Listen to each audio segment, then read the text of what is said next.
اعوذ باللہ من الشیطان الرجیم بسم اللہ الرحمن الرحیم وَأَقِيمُوا الصَّلَاةَ وَآتُوا الزَّكَاةَ وَارْكَعُوا مَعَ الرَّاكِعِينَ۔ سورۃ البقرہ 2 آیت 43۔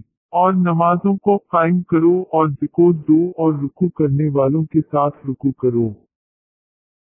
تَأْمُرُونَ النَّاسَ بِالْبِرِّ وَتَنْسَوْنَ أَنفُسَكُمْ وَأَنْتُمْ تَتْلُونَ الْكِتَابَ أَفَلَا تَعْقِلُونَ۔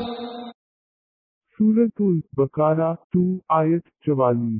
کیا لوگوں کو بھلائیوں کا حکم کرتے ہو اور خود اپنے آپ کو بھول جاتے ہو باوجودی کا تم کتاب پڑھتے ہو، کیا اتنی بھی تم میں سمجھ نہیں؟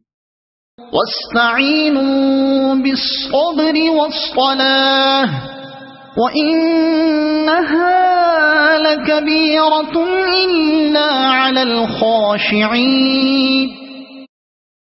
سورۃ البقرہ 2 آیت 45۔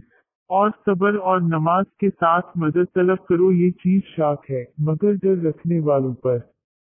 صدق اللہ العظیم۔